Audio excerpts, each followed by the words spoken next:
Friends on Times Radio.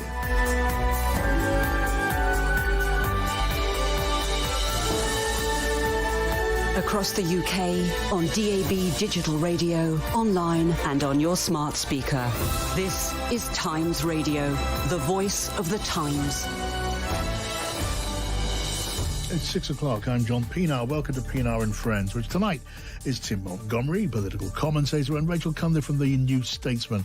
And you, I'm very happy to say, send us a text, send me a tweet. And remember, we're going to be live streaming from now on YouTube. You can watch along as well as listen in and join in on the Times Radio YouTube channel. Now, though, at 6 o'clock, let's get the news with James Kitchen. Thank you, John. Good evening. Ukraine's president has insisted he's ready to work under Donald Trump's strong leadership for a peace that lasts. Volodymyr Zelensky's also described his blazing row with the US president at the White House last week as regrettable. The statement on social media comes after Mr. Trump paused American aid to the country and claimed Mr. Zelensky doesn't want peace with Russia. The Times' columnist Edward Lucas is senior advisor at the Centre for European Policy Analysis. Speaking to Times Radio earlier, he said we're witnessing the end of the transatlantic alliance. The trust has gone. Yes, maybe Trump in his whimsical, capricious way will get cross with Putin. Maybe he'll like the mineral deal. But the memories of the way America behaved and the memories of the things that he said, and not just that he said, but people we really thought were reasonably trustworthy around him, those leave very deep wounds and scars. So I think it's no longer NATO. It may be NATO, the North European Treaty Organization. Meanwhile, the former Foreign Secretary James Cleverly has branded comments by the US Vice President on a potential peacekeeping force foolish and insulting. J.D. Vance referred to a random country that hasn't fought a war in 30 or 40 years, although he insists he didn't name any nation. But speaking to Times Radio, James Cleverly called the remarks hurtful and thoughtless. The only time in the history of NATO where Article 5 has been invoked is in the immediate response of 9/11, an attack on the United States of America. And the United States of America's friends and allies, including the UK and including France, rallied to their support. British service personnel lost their lives supporting America. And it was, I think, a foolish and insulting throwaway remark. New US tariffs on goods from Mexico, Canada and China have come into force with duties of up to 25%. All three countries have announced their own measures on American goods in retaliation. It's left other countries around the world scrambling to shield themselves from potential levies. The Chancellor, Rachel Reeves, has told a manufacturing conference she's hopeful of a trade deal. I'm not naive. This is not going to be an easy thing to secure for reasons that we all understand. There have to be give and take on both sides. We absolutely recognise that. But I do think there's a big opportunity here. In the past few minutes, Donald Trump has warned when Canada puts on retaliatory tariffs, reciprocal tariffs will immediately increase by the same amount. A 16-year-old boy's been shot dead in Stockwell in South London. Police say the enormously shocking attack happened just after 3 o'clock this afternoon. The teenager was pronounced dead at the scene and officers are working to identify him and contact his family. And the comedy writer Bill Dare, who worked on shows including Spitting Image and Dead Ringers, has died after an accident overseas. The 64-year-old's death was announced by his agent. The statement calls him a truly legendary producer and writer whose comedy instincts were second to none. And for a news bulletin when you want it, search for the Times News Briefing on the Times Radio app. Across the UK, on DAB digital radio, on the free Times Radio app, and via your smart speaker. John Pienaar on Times Radio Drive with NatWest Cushion. It's great to have you with us here on Pienaar and Friends, an hour of good conversation in very, very good company, which tonight, as promised, Tim Montgomerie, the founder of Conservative Home, now political commentator, now, well, speaks up for reform from time to time, actually more than from time to time, pretty much every time he joins us.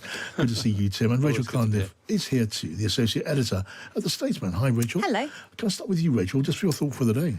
My thought for the day is inspired by Simon Hart, the former Conservative chief whip, who, as I'm sure your listeners know, has a book out about his diaries of being chief whip, and there were lots of salacious stories there. You know, MPs calling up stuck in brothels, etc., etc., etc. Conversations about knighthoods and things. But I interviewed him just when the book was about to come out, and actually we did talk about some of the salacious stuff, but we also talked about what it means to be an MP and to try and govern at the moment. And he said something really interesting to me, which is that he doesn't think, he said, I think it's nearly impossible for anyone to be Prime Minister at the moment. And he was talking about Rishi Sunak, and obviously he worked very closely with and now has sympathy for Keir Starmer. And he says we give them about 15 minutes to get it right. Yeah. And if they don't get it right in 15 minutes, we say, you're useless, we want someone else. Yeah. And actually, he thinks that is making it much, much harder for any government to really make a start on fixing the very serious challenges that we're facing, because sort of we, the electorate, and probably the media, and I include myself in this, have sort of become too impatient. And I think that is possibly true of party leaders as well, not in government. There's been a lot of sort of flurry of speculation about Kemi Badenoch's position, and I just wonder if we are expecting too much of politicians, certainly of governments, too early on, and we're just going to keep getting disappointed. Yeah, it's a very similar analysis than you hear applied to football managers who are judged, you know, Saturday to Saturday, Wednesday night to Wednesday night, when what a lot of the time they want to do, including the good ones, is just put a bit of time in, a bit of investment, of effort, of and the time to see the fruits of it. But they don't get that sort of time because, as you say, we're impatient. And we in the media, we're just so hungry. Well, we the media, certainly. And it makes sense for voters to also be impatient. If you voted in a new government because you want them to make your life better and they made a whole load of promises, then it's understandable that you get frustrated when they then don't deliver. And, you know, part of the blame clearly is with the politicians for over-promising things that they must know deep down they won't be able to solve as quickly and as completely as they say they will in an election campaign. But yeah, I think we do need to give them all a bit more time. Isn't short-termism the West disease, really? You look at companies are judged by the latest quarter's results. As you say, football managers are judged by the latest run of 10 results. Politicians by the latest run of opinion polls. And actually what most is sort of lacking in the West at the moment is long-term investment in infrastructure, some of the long-term problems. And I think we're partly to blame. I think in the media we get too excited by the latest, the newest thing, and so sometimes a little bit more context, a little bit more perspective is needed. So I don't know how we address it ourselves, but we're not separate from the problem, are we? No, well, the over-promising is largely a product of the football manager culture. They can't ignore it. They've got to go along with it. They're pushed along by it, and in the end, it does, just as it does for the next football manager to be sacked in the Premiership. It pushes them out the door. Tim, what's your thought for the day? Well, it's hard to have a thought. Well done, Rachel, first of all, for having a thought for the day that's not connected to everything we all know is going on all the time. And so I not apologise for what I'm about to say. I got into an argument yesterday with someone who told me that we don't need to defend ourselves from Russia because there's no way Russia's going to attack Great Britain. And I live in Salisbury, and 7 years ago today, Salisbury was attacked by a Novichok from Russia. And one person died, Dawn Sturgis. A police sergeant was very seriously hurt and has never really recovered from it. And, of course, the Russian agent, ex-Russian agent, and his daughter were very seriously injured. And the thing was, it was a very reckless attack. I don't know if people remember, but some of the intelligence services afterwards said just even a little bit more of that Novichok poison that was put, hundreds of people could have been killed. It was very dangerously applied, which is why Dawn Sturgis, discovered the Novichok, a few months later. Never been fully explained how it survived that period, but it did. So there was always going to be a danger that hundreds of British people were killed in that attack. Fortunately, it was just one, but the margin was small, and just by those small, how many times do we have to be lucky to escape the consequences of some of what Russia does? And imagine if hundreds of British people had been killed in the attack. What would Britain had to do? What would we have done in response? So this is not an academic threat. No. This is not something that is just being dreamt up or dramatised by the media. the United Kingdom is in danger from a country that is reckless in the extreme. Yes. And if anyone needs a reminder of that, 7 years after Salisbury was attacked, I asked them to look back at the history of what happened to my city. Yeah, very relevant reminder. And we also remember the demeanour of the two agents who carried out the attack. Once they appeared in public before cameras, they didn't just lie about what they were doing. They mocked. They mocked Britain for our attitude to it. They joked with well, they didn't have to smile. We could see the sort of the smiles as they were talking about Salisbury Cathedral. Yeah. How they went there to measure the spire. That was part of the story. And they went there twice. And they went there twice. And they were fitness instructors. Yeah. You know, it was just. You know. And this was an attack, as you say, Tim. Had the Novichok got into the water supply, we would have been seeing hundreds of innocent deaths. Yeah.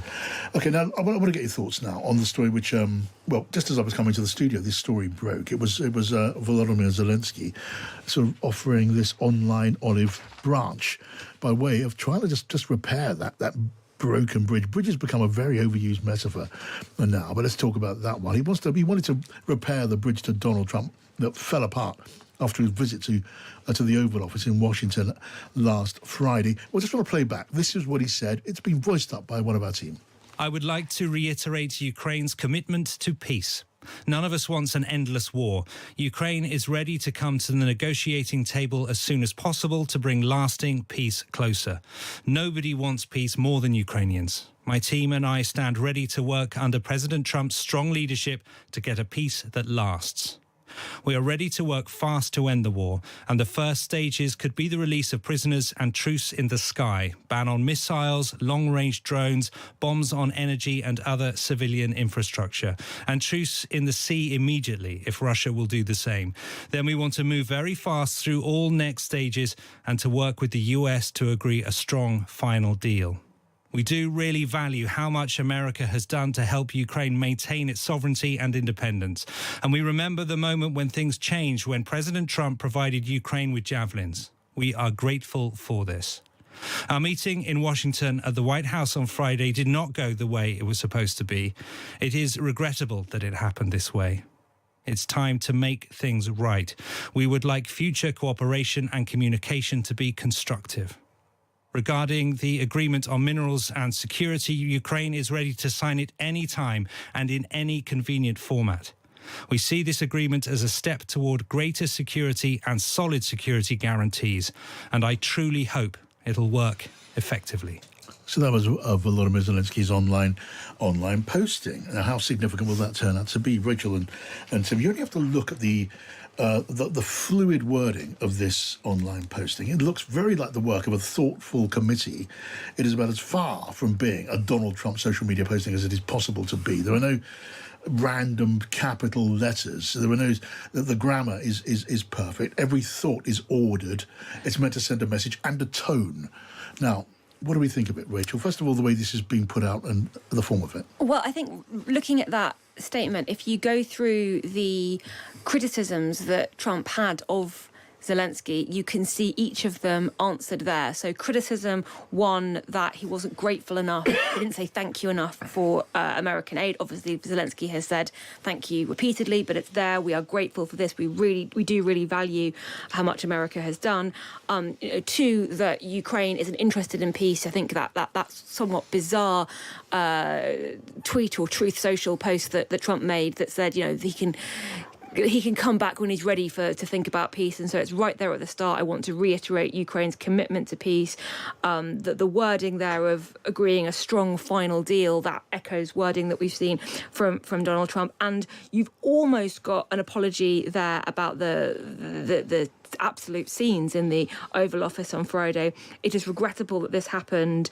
It is time to make things right. It's not quite an apology, which Trump has demanded, but it's as close to apology as in sentiment as you can get without sort of giving him exactly what he wants. And I think this has clearly been written and workshopped by people looking through the demands that Trump has made and going, how can we sort of tick all the boxes in that statement. And one of the things that world leaders are aware of with Trump is that the humiliation is part of the game. The getting Zelensky to come back and beg, that is part of it. I mean, Trump said himself on Friday, it makes great television. There are suggestions that the entire setup, having the cameras there in the room, was designed to ambush Zelensky on camera and to humiliate him. So this is a statement that recognises that that's what Trump wants and needs to hear, and that goes as close to that as Zelensky can without kind of completely rolling over and with giving him sort of some of his pride left. Yeah, I spoke to Ollie Wright of the Times earlier on, who I thought astutely pointed out that he thought he could see the hands of Downing Street or in this posting. And when you look at it, the use of English and the use of the word regrettable without necessarily going over the line and expressing contrition or anything you would really call an apology. That's a very British way of doing things. It's a very Keir Starmer way to put it, isn't it? And before him, politicians, before that. And now, Tim, I guess the challenge is there for Donald Trump. If he really wants to get on with the process of seeking a ceasefire, whatever that may deliver or not, he needs to pick up this posting and respond in the right way. Well, I would hope if, you're right to say perhaps Downing Street's imprint is here. I'd hope if the State Department in the US, the Foreign Office here, and Ukrainian diplomatic service are any good, this hasn't just been drafted without knowing how the White House would react. You would hope that this would have been sent perhaps via London for America to look at and say, yeah, this is exactly the sort of thing, because you don't want two drafts of this. You want this one to be what closes the deal. And you look at, Rachel's already picked up some of the key content here, but, that thing, President Trump's strong leadership, mentioning President Trump's, supply of javelins to Ukraine. These were things that Trump wants. He's very proud of the javelins in which he supplied them. To be fair to him, Obama did, when Obama was president, he did under-resource Ukraine. And before they had their spectacular falling out, which led to Trump's second impeachment, Trump actually did supply an awful lot more weaponry to Ukraine. So there is something to be grateful for. So I hope this has all been processed. This isn't just out of the blue and they're hoping this will work, because it really would be difficult for Zelensky to write another one, which is even more grovelly. And this has to be, hopefully, the deal. And I've just recorded a podcast I do with a few others, and I made a prediction at the end of it that I think in a month's time there will be a deal, that Zelensky and Trump will have signed this deal, and a lot of the kerfuffle, for want of a better expression, that we're going through at the moment will pass. And having seen this, I'm more confident that my prediction might come true. And it has been, we've all, it's interesting just talking to people at the moment. People are finding it exhausting. They're finding it fascinating.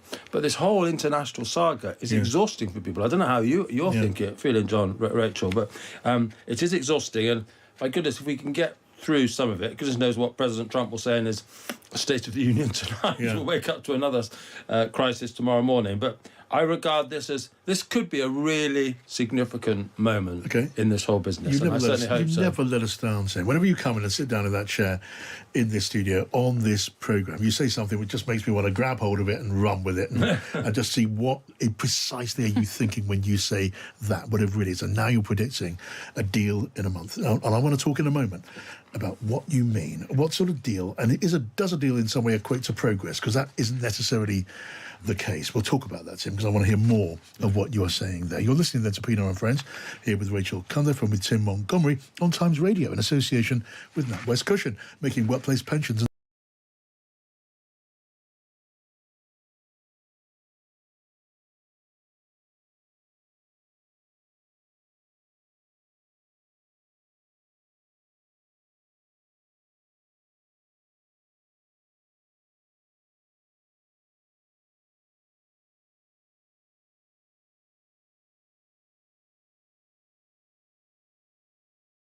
Times Radio Breakfast with Kate McCann and Stig Abel. Tomorrow morning from 6 on Times Radio. What if your bank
control of their financial future. Search NatWest Cushion to find out more.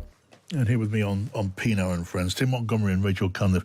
And just before that break there, Tim Montgomerie was sharing his view that a deal was very much on the way. That is Tim's view. And I want to explore that and what he thinks that may actually mean. Tim, so I'm going to ask you that question.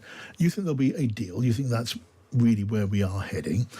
And by deal, first of all, I take it you mean the deal that was set down on paper in the Oval Office last Friday. You don't suggest more than that, although that would be some sort of progress. So, well, that deal left all sorts of questions still to be addressed and maybe deliberately so. There was maybe a sort of constructive ambiguity in that, where you got two positions a very long way apart. It allows you to agree on something and keep talking, and that's roughly what you're saying. Yeah, I think that minerals deal has been underestimated in its import.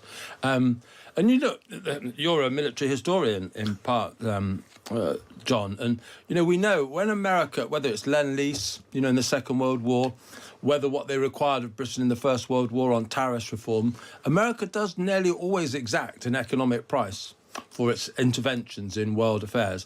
And what it's doing in Ukraine is no different. It wants some sort of payback for the huge amount of money it has spent on the Ukraine war over the last 3 years.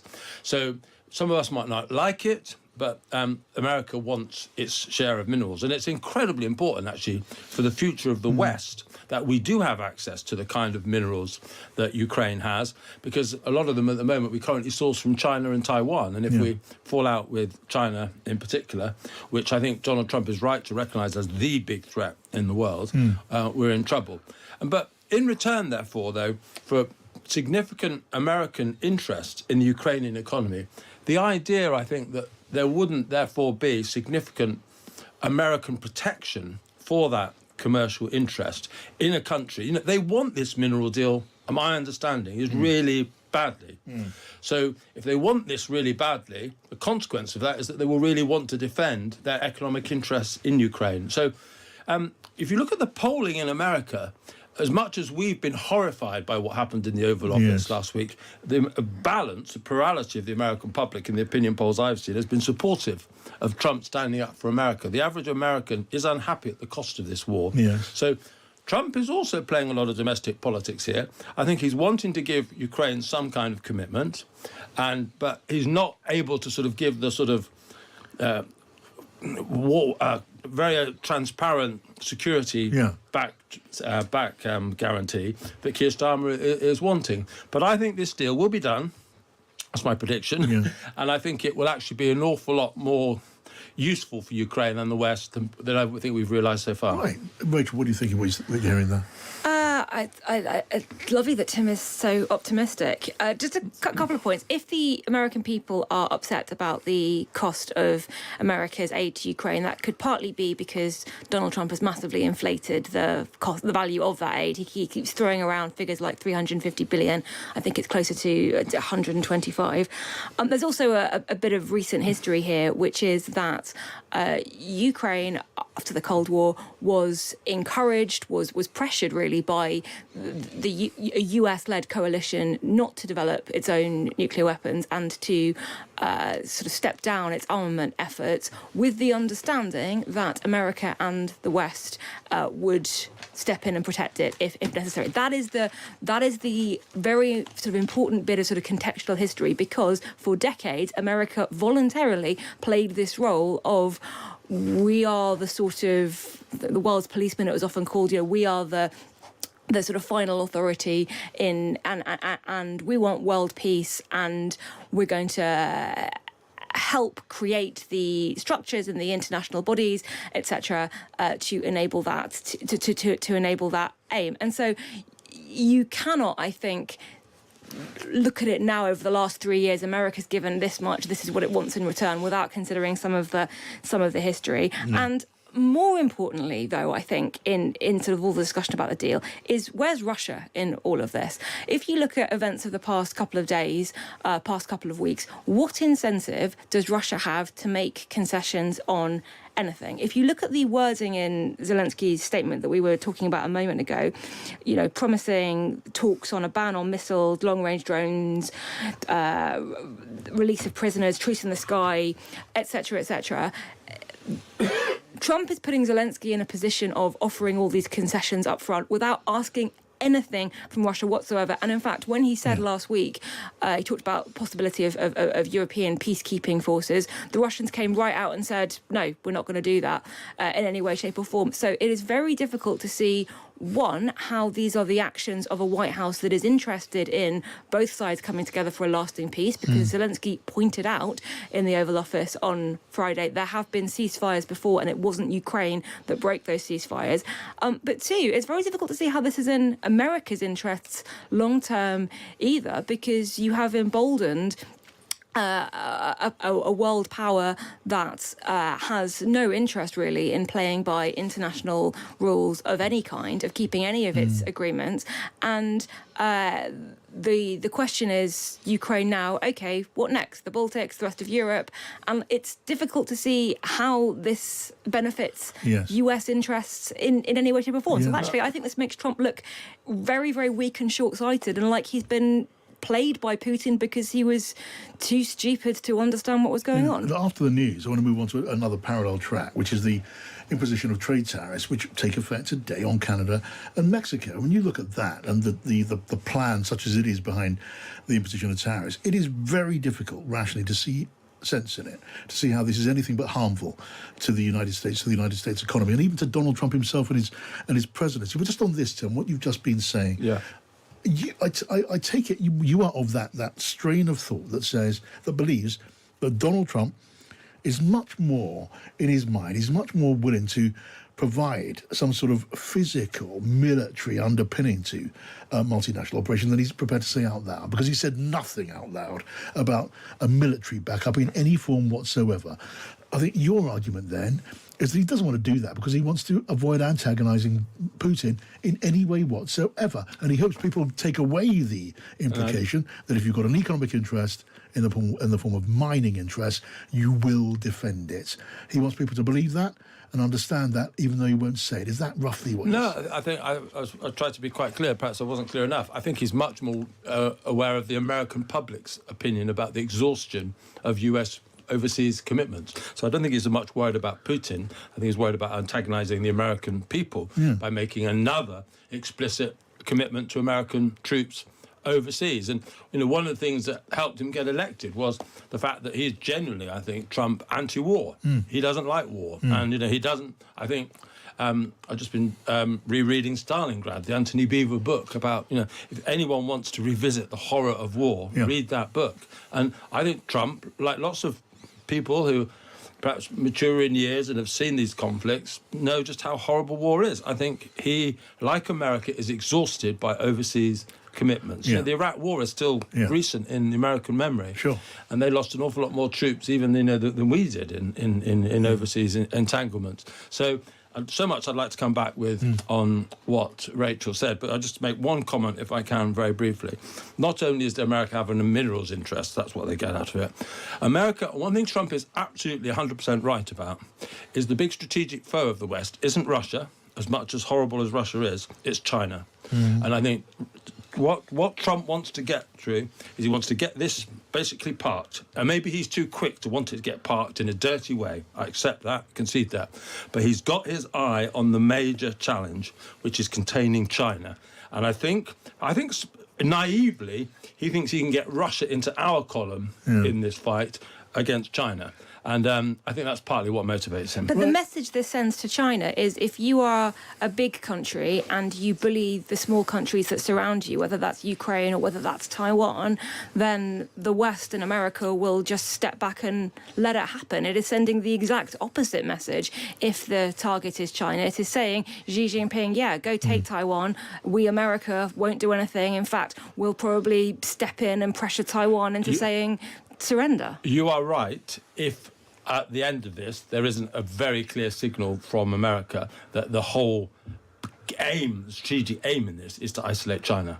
If they don't step up with their military commitments, for example, in the Pacific, you'll be right and I'll be wrong. OK, we'll check back in on that. We've checked back in on that. Well, it's not clear that Donald Trump is willing to give the sort of security guarantee to Taiwan that Taiwan has had. Although there's been a big news development today, hasn't there, with Taiwan doing a very big investment in America on chips and things, I think, as well. So something is happening in that relationship as well. Yeah, but he would always do business. Yeah. But the idea of being there with boots, guns and boats, if there is a physical move by China on Taiwan, haven't heard anything even as strong as we've heard from Joe Biden. Just last word on this before we go to the news. Oh, you don't need me to tell you that the point of deterrence is not to have to use it, and unless there is some sort of clear understanding, clearer than it's been now by a very long way, that if those mineral interests are established, American interests in Ukrainian territory, and America would step in if there is then, during a ceasefire, a multinational force and that's threatened by Russia, America would be there. Well, then the whole idea falls apart. You can't have that military force. You can't have a ceasefire. You then have more war. Yeah, I disagree with that, John. And I think part of I think when we were on together with the other Rachel Sylvester a little while ago, she talked about the danger of Trump's unpredictability as a asset being eroded. And at the moment, his unpredictability is an asset for America. People do not know what he's going to do next. I disagree with you. I think so long as America, I disagree with the foundation of your question at least, that once America is seen by Russia to have very significant strategic interests in Ukraine, and I say this minerals deal is very significant because this is about the future of so much of our productive capacity, so much new technologies depend on these minerals, I think it will be very hard for Putin to continue to undermine Ukraine. Okay, I'm going to leave it there because that's what the clock tells me to do now. I mean, look, if you agree with what Tim's is saying or fiercely disagree, I want to know what you think. Join in the conversation. Send me that text 87222. Start with the word Times, or in your own voice on WhatsApp. A note on 0333 003 2353. We're going to talk about tariffs in just a moment because that is a huge story as well. And for reasons we all understand, we've rather looked away from that, at least for the last few minutes, because there's a limit to the span of our attention. Anyway, we'll do that now in just a minute. You're listening to Pienaar and Friends here on Times Radio. Time for the headlines with James Kitchen. Across the UK, on DAB, online and on your smart speaker. This is Times Radio. Thank you, John. Good evening. Ukraine's president appears to have offered an olive branch to Donald Trump. Volodymyr Zelensky's called last week's heated exchange with the US president at the White House regrettable and insists he's ready to come to the negotiating table with Russia. The Ukrainian leader's also spoken to Sir Keir Starmer this afternoon after America paused military support. The Kremlin says it welcomes the decision in the push for peace, but these people in Moscow seem unsure. Trump is a politician who plays to the crowd. America is a colourful candy wrapper, the country of performance and show. All steps towards stopping the deaths of our guys are certainly right. It should end sooner than later. How many children are left orphans is terrible. Meanwhile, America's vice president has hit back after being called a clown and accused of being deeply disrespectful to British troops. J.D. Vance referred to a random country that hasn't fought in a war in 30 or 40 years during comments about peacekeeping plans, but he says he didn't name any nation. The Canadian Prime Minister Justin Trudeau's described US tariffs on imports from the country dumb and unjustified. Mexican and Chinese goods are also subject to Donald Trump's new levies. Police have launched a murder investigation after a 16-year-old boy was shot dead in South London. It happened near Stockwell Tube Station just after 3 o'clock this afternoon. Reports found 48% of victims of crime in England and Wales have had their trial date pushed back at least once. More than 73,000 Crown Court cases are waiting to be tried, which the Victims Commissioner says is deepening the trauma. And the world's largest iceberg has run aground off the remote British island of South Georgia in the Atlantic Ocean. It's around 1,200 square miles, which is roughly the size of Gloucestershire. And for a news bulletin when you want it, search for the Times News Briefing on any podcast platform. This is Times Radio.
attention. Search NatWest Cushion today. Capital at risk.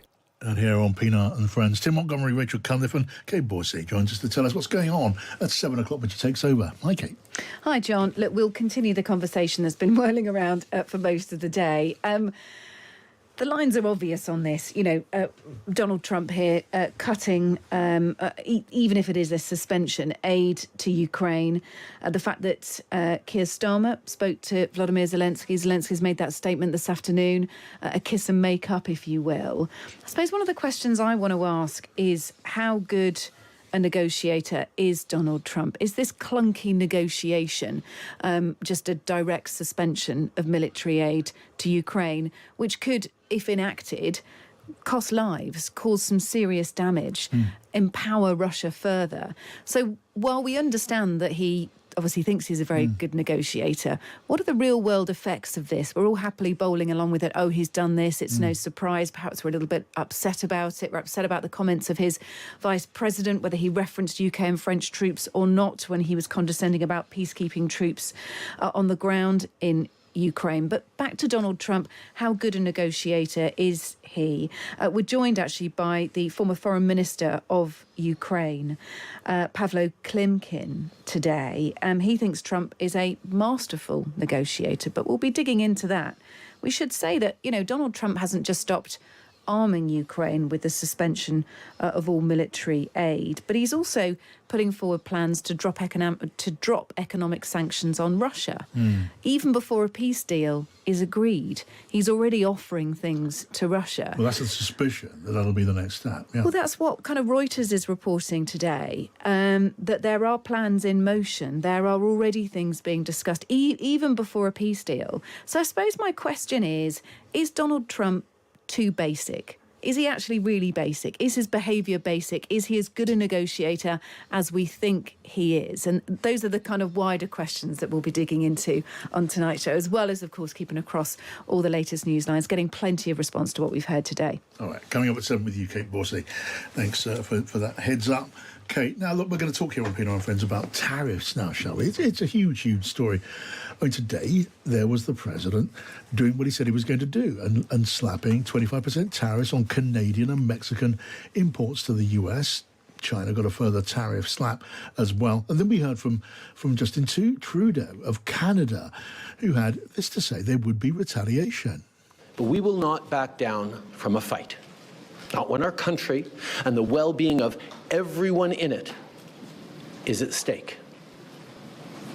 At the moment, the U.S. tariffs came into effect in the early hours of this morning, and so did the Canadian response.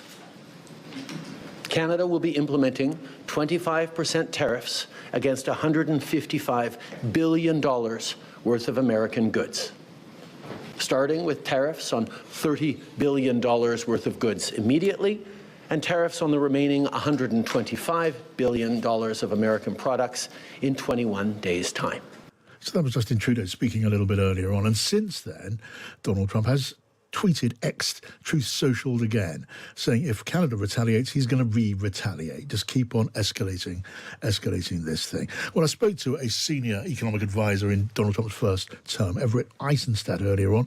I asked him, is it possible to explain the logic of Donald Trump's thinking? He had this to say. It is hard. It is hard to, make sense of it unless you put it in the context in which it was framed, which is that the president believes that both Canada and Mexico can do more to help battle the fentanyl and narcotics trafficking crisis, and that this will be a way to encourage them to be more collaborative. Now, we'll see if that's the case, given the comments that Prime Minister Trudeau just made. He doesn't seem to be focused on those matters. He seems to be talking about other things and the impacts of the tariffs.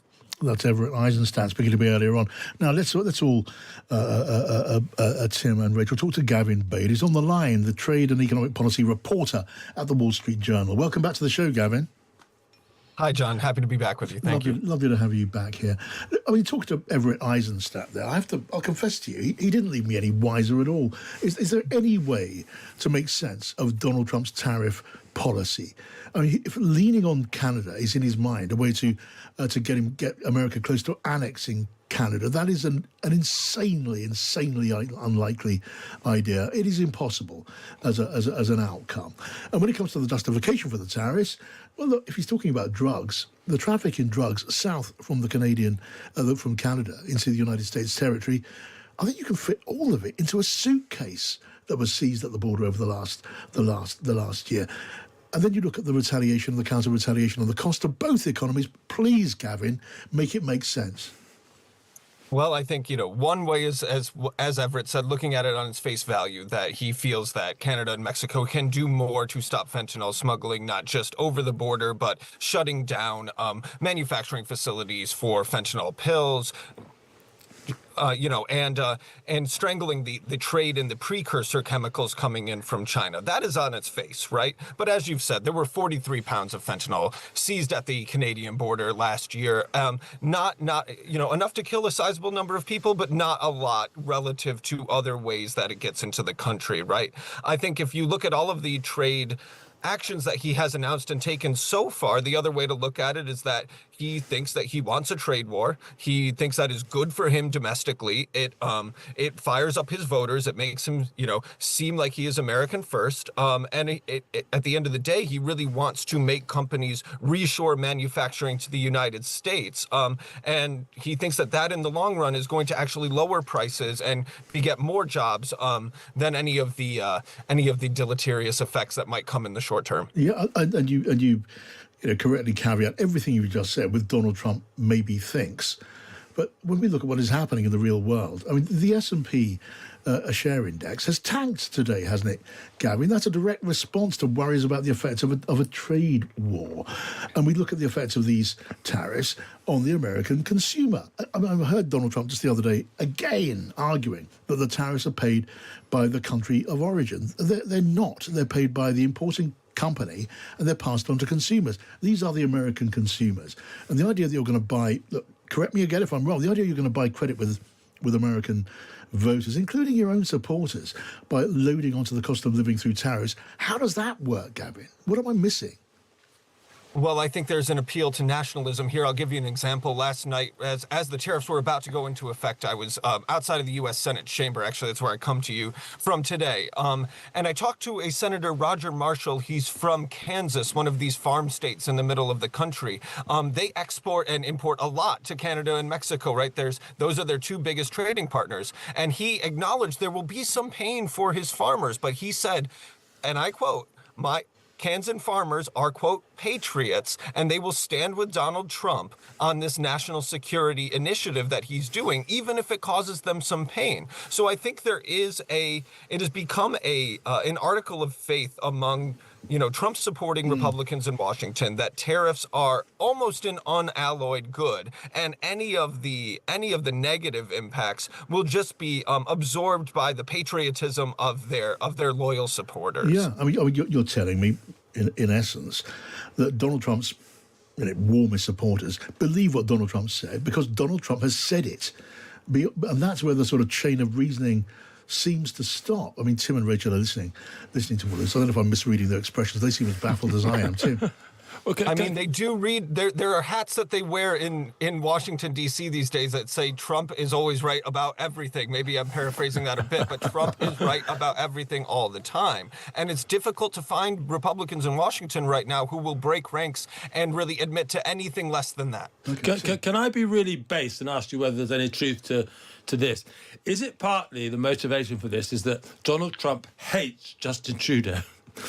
I do think that there is part of that, right? I think he has had a lot more time for Claudia Sheinbaum than he has had for Justin Trudeau. Yeah. And my working theory on how to understand this part of the Trump era in Washington is that you can frame everything through the lens of a dominant subordinate relationship. Trump wants to assert himself and assert the U.S. at large as the most dominant power in the world. And so then it comes J.D. Vance, then it comes everyone else. Yeah. And if you don't kiss his butt a little bit, and if you don't kowtow to him, I love how you Americans talk. And talking of kissing, Gavin, I don't know if I'm entirely entirely serious about this, but I can tell you I did actually read a line of commentary today from somewhere in the American media, and talking of kissing, that maybe Donald Trump's great animus against Justin Trudeau is the fact that Melania puckered up and gave Trudeau a kiss last time they met, which very went dangerous. down very badly. I don't know how credible that is, Rachel. Well, the irony of all that is that the trade war between the US and Canada, if you can call it that, has been really good for Justin Trudeau's ratings, or at least transformed his popularity ratings, transformed the prospects for his party, because it turns out that the Canadians don't like the suggestion that they might become the 51st state. And we here in the UK should also remember that, you know, the Commonwealth country and the King is God King of save Canada. The King. Yeah, we should get involved in that.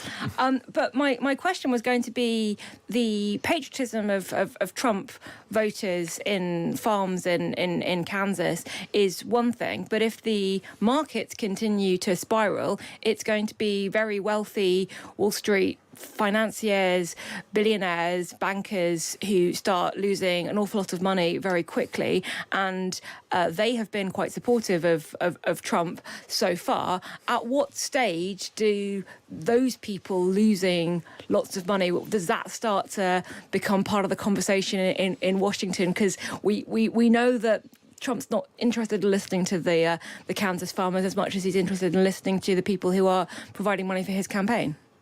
Yeah, I do think that's a good shout, and I think the question is when rather than if, right? As I talk to people here, it's impossible to know exactly when, but how many days of S&P losses can he take before people on the boards of major U.S. companies call him up and say, you have to do something about this, this is really hurting us, right? Now, will he have the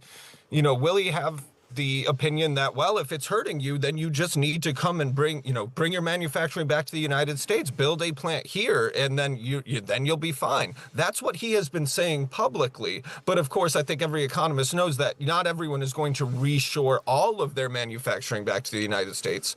And if they did, it would probably mean end products that are more expensive than we have now, even if you do deregulate the entire economy and, drill, baby, drill, get a lot more oil and gas out there. I'm not sure that's actually going to equal out the, inflationary impacts of having to reshore all of your manufacturing back to the States. But we know that's what his team is saying in calls with, for instance, the auto industry. They've said, well, if you don't like these tariffs, and if you don't like the 25% auto tariffs that are scheduled for less than a month from now, well, you just need to commit to moving your factories back here. If you come back here, you don't pay a tariff. I think that this is a big risk for them. I think they might be in for more inflationary impacts than they have led themselves to believe could result from any amount of tariff action. Right, now, Gavin, I mean, thanks to your laptop camera, we're seeing you through your laptop camera. I can see you seem to be sitting in what looks like a broom cupboard in Congress on Capitol Hill, presumably getting ready for tonight's big address to both houses by Donald Trump. And I realise that predicting what Donald Trump may say next is a bit like asking for an absolutely firm prediction of who's going to win the 2:30 at Cheltenham, next Tuesday. But what are you expecting? What are you expecting, Gavin, when he speaks? On tariffs and trade, I expect a lot of bellicose statements, a lot of aggression. I don't expect him to announce anything like a ceasefire in this trade war, so to speak. I think he will go full MAGA and full America first when it comes to this stuff. I think that there's been some indication, there's some whispering around Washington that maybe there will be, more of a conciliatory line on Ukraine. That's not really my reporting corner of Washington, but I think that may be something that could surprise people. But I think that, when it comes to tariffs and trade, he's going to trumpet that we are, making the golden age of America again. People are coming back to manufacture in the United States, and all the Republicans will get up and give him a standing ovation. Okay, well, yeah, you can bet on that. No doubt at all. And the word around the hill at the moment from commentators is that Donald Trump is going to reach out back towards Zelensky after his online olive branch earlier today, Gavin. Yes, I've heard. I have picked that up a little bit as well. And I must say, talking to you all in London, Keir Starmer what was considered in Washington a pretty masterful negotiation with Trump. It actually went much better from a trade standpoint than I thought it would. And maybe you all are on the road to getting a trade deal rather than tariffs. It is difficult, I'm sure, for Sir Keir's ego to kowtow to Trump as much as he did in the Oval Office. But maybe that was a better play for him than how Zelensky went in there, albeit with, lower stakes for sure. All right, Gavin Bay, great to talk to you. Enjoy the speech of the president this evening. We're going to be chewing it over. You can bet over these coming 24 hours. Gavin Bay, from the Wall Street Journal. Now, more coming up here on Pienaar and Friends for you in just a moment. We are in association with NatWest Cushion, putting your employees in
and Rachel Cunliffe and Tim Montgomerie. We've got a few minutes left before the top of the hour and the end of the programme. Well, we've been talking about the high politics of Ukraine, the high diplomacy of Ukraine, and Trump's unique way of going about those things. I want to just focus on British politics for a second now, because Kemi Badenoch has been, doing what she does, or trying to, with greater or lesser effectiveness. And Nigel Farage, he's been getting a certain amount of heat over the past couple of days. Tim, of course, is a huge fan of Nigel Farage and can give us a review of your leader's performance, Nigel. Well, can I start with Kemi? Please, go. I think that's the context, because we've just been discussing in the break, so I'm going to steal Rachel's thoughts, even though she is wearing a very turquoisey, reform-coloured nail varnish today. So it's Cambridge blue. It's not reform. Whatever. But no, I think one of the Tory strategies, I thought, for undermining reform was sort of to paint reform as stooges of the White House. And but you look at if that's your strategy, and I can understand in isolation why Kemi said what she said, but she looks like she's the stooge of J.D. Vance today. Yeah. And it was Nigel Farage who very strongly really rebuked J.D. Vance and said, actually, if you look at the proportionate commitment of Britain to the Afghanistan war, Britain was at least up there with America in terms of lives lost, treasure spent, commitment. Yeah. And he was looking like the person offended, quite rightly, at J.D. Vance's remarks. He said it was wrong.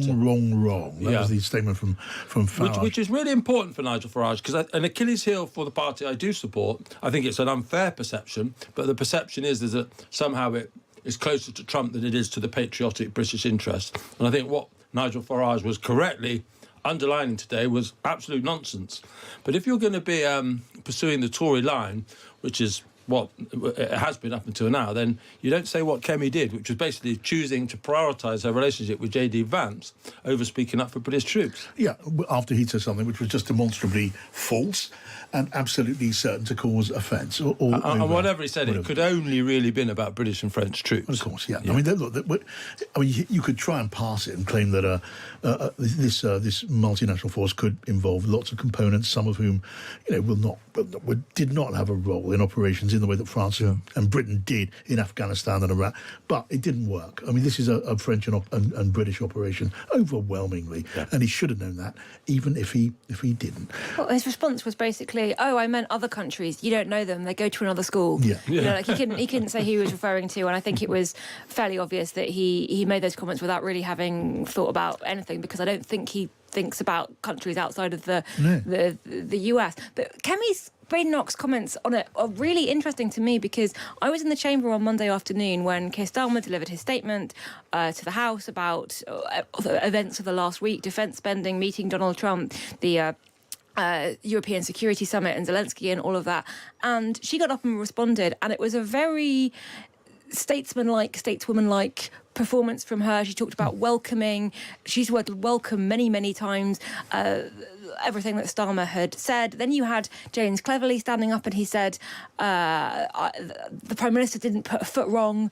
He said, I'm in the unusual position of agreeing with him on basically everything that he said. You had Tom Tugendhat as well. You had lots of Conservatives kind of standing up to support Starmer, and you had Nigel Farage get up and ask a question about whether the US workers in Ukraine on minerals mining would count as a peacekeeping source, and he basically got shouted down by the entire House, not just Labour, which was sides. A bit unfair, because it was a very legitimate question. It gets to the heart of whether this deal on minerals matters. But it wasn't a response to the question he asked. It was a response to his comments earlier the day when he talked about Ukraine being a very corrupt country and Zelensky being rude, and basically just echoing all of Trump's talking points. And that puts him out of step with British public opinion. A higher percentage of Brits believe the moon landings were faked than support Vladimir Putin. And it was a real opportunity on Monday for the Conservatives, who have been really struggling to get some definition with reform, really struggling to work out kind of how they can define themselves against what reform are doing. It was a real opportunity to them to go, Reform's leader is a bit too enamoured of Russia, and we're not, and to take that stance. And then today, Kemi Badenoch sort of hedges her bets and goes, "Oh, I think I understand J.D. Vance better than any of you." It's just a very odd rejection of what could be a really strong opportunity. She doesn't know what she's doing. Tim doing his impersonation of a Millwall supporter, which is a fair comparison with reform in some respects. John. It's only in some respects. I did think for a moment, watching Kemi Badenoch in the House, that she actually absorbed the lesson that sometimes the most effective form of opposition, scoring points for your party in opposition, is to agree with the government. And this seems to me to be an obvious case for that. She seems to have taken it on board, and then we get what we got today, which is an inexplicable. She's too online. She's too online, I think. Too much time on Twitter. No. It's the opposite. Not She's enough too time on offline. Twitter. She's just. I think there's a fundamental criticism, and we've had this discussion many times in this studio. She's not to blame for the Tories' predicament, but she's lazy. She's fundamentally lazy. I'm going to leave it there. Kemi Badenoch, phone in tomorrow. We'll hear your answer to Tim. Thanks for listening. Thank you to you two guys for joining us. I'm back tomorrow at 4. And I'm going to be talking to James Carville, the legendary lead strategist who worked for Bill Clinton back in the 90s, who coined that expression, the economy stupid. What's he going to coin tomorrow? We'll find out. Up next, Kate Borsay. This is Times Radio.